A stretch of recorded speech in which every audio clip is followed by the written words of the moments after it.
প্রিয় ও স্নেহের 2026 সালের নতুন বছরের ক্লাস 9-এর ছাত্রছাত্রী বন্ধুরা, আশা করি তোমার সবাই ভালো আছো।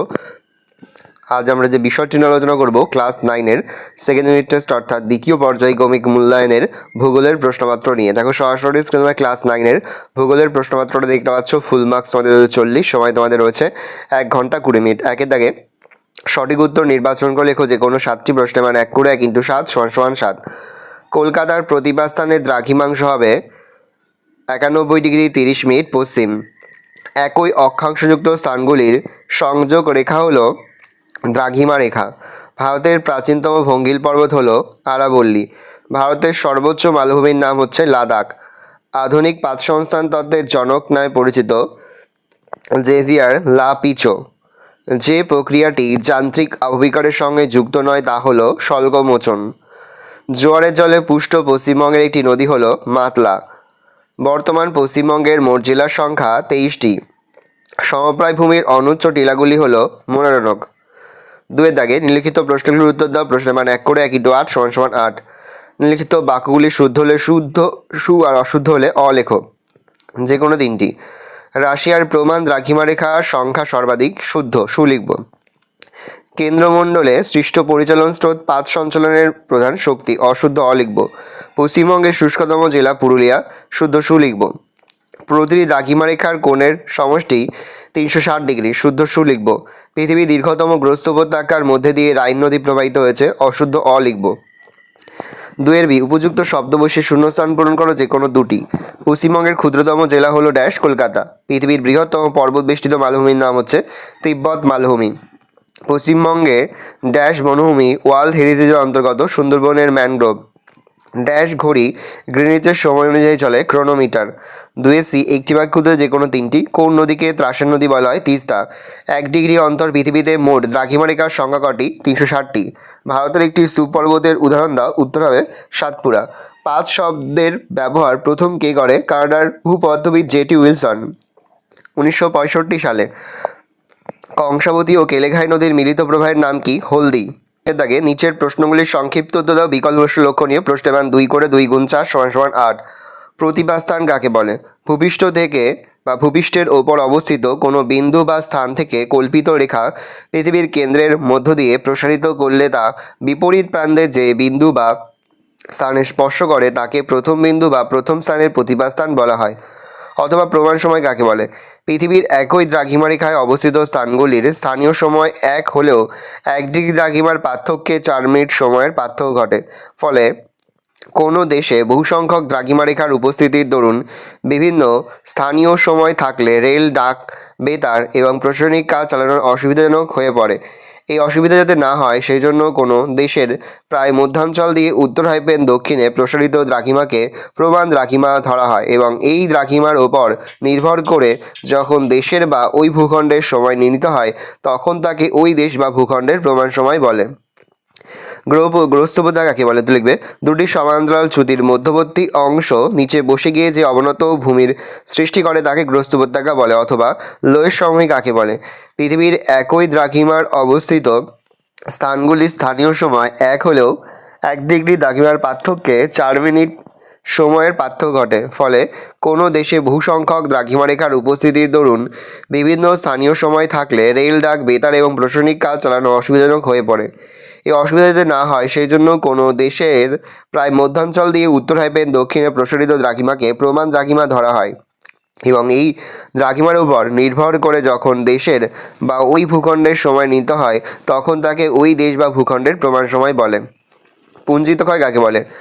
আবহবিকারের ফলে সৃষ্ট বিয়োজিত ও চূর্ণ বিচূর্ণ শিলাখণ্ড, মৃত্তিকা প্রভৃতি পুঞ্জাগারে পিচ্ছিল তলের মাধ্যমে মাধ্যাকর্ষণ শক্তির টানে দ্রুত বা ধীরভাবে নিচে নেমে আসার সময় ভূগাত্রে যে ক্ষয় হয় তাকে পুঞ্জিত ক্ষয় বলে। অথবা জৈব আবহবিকার কাকে বলে? জৈব আবহবিকার হলো এক ধরনের আবহবিকার প্রক্রিয়া যেখানে উদ্ভিদ ও প্রাণী তাদের কার্যকলাপের মাধ্যমে শিলাকে ভেঙে দেয়। সহজ ভাষায় জীবন্ত প্রাণী ও উদ্ভিদের ক্রিয়ার ফলে শিলা চূর্ণ বিচূর্ণ হওয়া বা ক্ষয় হওয়াকে জৈব আবহবিকার বলে। ত্রাসের নদী কাকে বলে এবং কেন বলে? তিস্তা নদীকে ত্রাসের নদী বলে কারণ অঞ্চলের এই নদী অত্যন্ত খরস্রোতা এবং বরফ গলা জলে পুষ্ট। এই নদীতে বর্ষার জল প্রচণ্ড জলস্ফীতি ঘটায়, ফলে প্রায় প্রতি বছর তিস্তা নদীতে প্রবল বন্যা দেখা দেয়। এই কারণে তিস্তা নদীকে ত্রাসের নদী বলা হয়। অথবা মৌসুমী বিস্ফোরণ কাকে বলে? গ্রীষ্মকালের শেষে মূলত মে মাসে উত্তর পশ্চিম ভারতের গভীর নিম্নচাপ ঘনীভূত হয়, ফলে বঙ্গোপসাগরের আর্দ্র বাতাস দক্ষিণায়পেস পশ্চিম দিক থেকে পশ্চিমবঙ্গে প্রবেশ করে। এই বায়ুর আগমনের ফলে আকস্মিকভাবে বজ্রবিদ্যুৎ সহ বৃষ্টিপাত হয় এবং বর্ষাকালের সূচনা হয়। মৌসুমী বায়ুর প্রভাবে এই আকস্মিক বর্ষণকেই মৌসুমী বিস্ফোরণ বলে। 4 দাগে নিচের প্রশ্নগুলির সংক্ষিপ্ত ব্যাখ্যামূলক উত্তর দাও। বিকল্প লক্ষণীয় প্রশ্নের মান 3 করে 3 গুণ 4 = 12। অক্ষরেখা দ্রাঘিমা রেখার পার্থক্য লেখো। একদিকে লিখবে অক্ষরেখা, একদিকে দ্রাঘিমা রেখা। পৃথিবীর সম অক্ষাংশযুক্ত স্থানগুলিকে যুক্ত করলে পূর্ব হাইপেন পশ্চিমে বিস্তৃত যে কাল্পনিক রেখা পাওয়া যায় তাকে অক্ষরেখা বলে। আর পৃথিবীর সম দ্রাঘিমাযুক্ত স্থানগুলিকে যুক্ত করলে উত্তর হাইপেন দক্ষিণে যে কাল্পনিক রেখা পাওয়া যায় তাকে দ্রাঘিমা রেখা বলে। নিরক্ষরেখার উভয় দিকে সমান্তরালভাবে 1 ডিগ্রি পর পর 89টি বৃত্তাকার অক্ষরেখা টানা যায়। মূলমধ্যরেখার উভয় দিকে 180টি অর্ধবৃত্তাকার দ্রাঘিমা রেখা টানা যায়। অক্ষরেখার সর্বোচ্চ মান 90 ডিগ্রি, সর্বনিম্ন মান 0 ডিগ্রি। দ্রাঘিমা রেখার সর্বোচ্চ মান 180 ডিগ্রি, সর্বনিম্ন মান 0 ডিগ্রি। পরস্পর সমান্তরাল হওয়ায় দুটি অক্ষরেখার মধ্যবর্তী দূরত্ব সর্বদা সমান। পরস্পর সমান্তরাল না হয় দুটি দ্রাঘিমার মধ্যবর্তী দূরত্ব নিরক্ষরেখার সবচেয়ে বেশি এবং উত্তর ও দক্ষিণ দিকে এই দূরত্ব কমতে কমতে সুমেরু কুমেরু বিন্দুতে দ্রাঘিমা রেখা দুটি মিলিত হয়। একই অক্ষরেখার অবস্থিত বিভিন্ন স্থানের উষ্ণতার মধ্যে খুব একটা তারতম্য হয় না, আর একই দ্রাঘিমার অবস্থিত বিভিন্ন স্থানের উষ্ণতা জলবায়ুর মধ্যে ব্যাপক পার্থক্য দেখা যায়। নেক্সট কোশ্চেন দেখা রয়েছে আন্তর্জাতিক তারিখ রেখা মাঝে মাঝে বাঁকানো হয়েছে কেন? উত্তর লিখবে দেখো।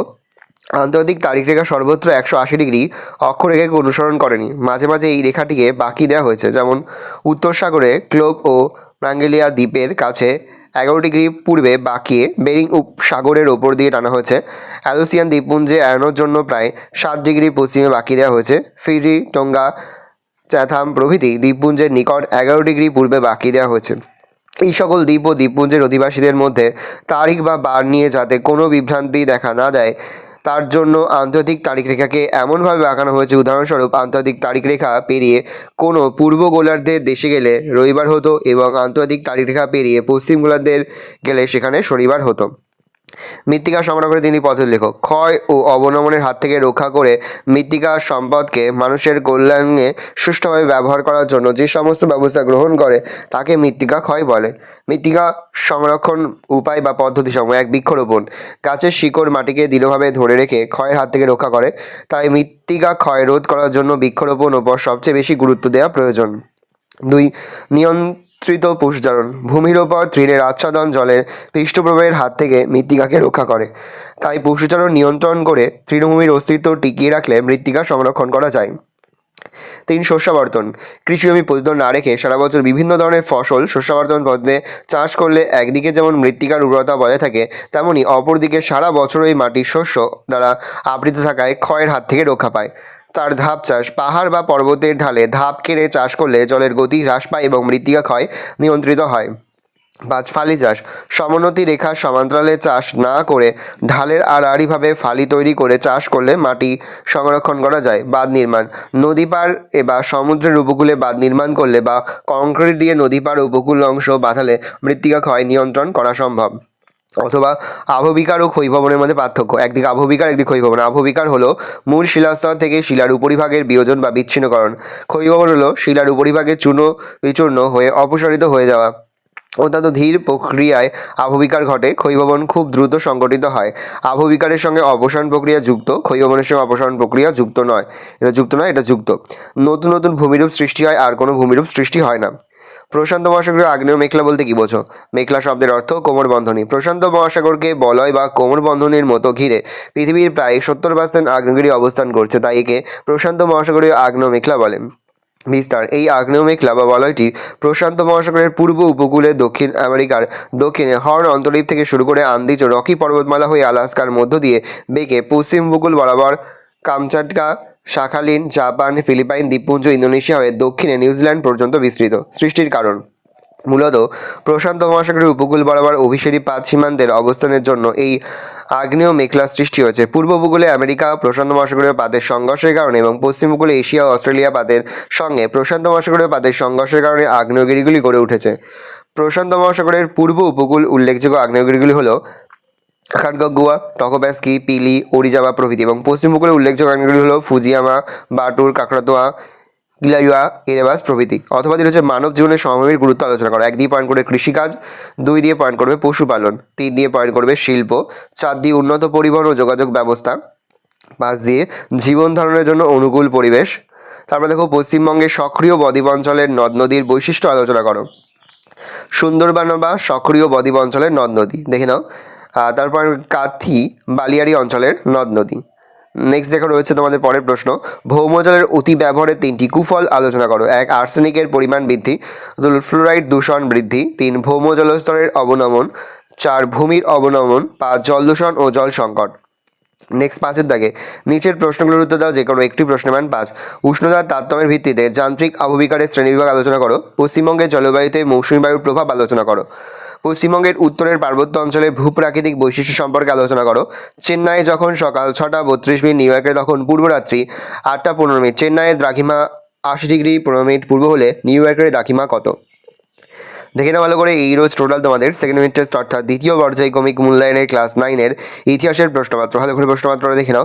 আশা করি ভিডিওটা ভালো লেগেছে। ভিডিওটা ভালো লাগলে ভিডিওকে লাইক করতে ভুলো না। আচ্ছা নতুন হও তাহলে সাবস্ক্রাইব প্রেস করে পাশে বেল আইকন প্রেস করে নতুন কোনো ভিডিও আপলোড করি সবার ফার্স্ট নোটিফিকেশন পেয়ে যাও। আর এই ভিডিওটি তোমার বন্ধু বান্ধবী আত্মীয় স্বজন সবার মধ্যে কিন্তু অনেক অনেক শেয়ার করে দিলে। বছর ক্লাস 9-এ পড়ছে, আমরা কিন্তু ইতিমধ্যেই ক্লাস 9-এর প্রতিটি বিষয়েরই কিন্তু সিলেবাস প্রশ্ন এবং নমুনা প্রশ্নপত্র কিন্তু আপলোড করে দিন। এখনও পর্যন্ত সেই ভিডিওগুলো না দেখে থাকো, ভিডিওগুলো কিন্তু তাড়াতাড়ি দেখুন। সকলকে জানাই আগাম পরীক্ষার অনেক অনেক শুভেচ্ছা এবং অভিনন্দন। আশা করি সকলের পরীক্ষায় খুব ভালো হবে। ভালো করে দেখে নাও।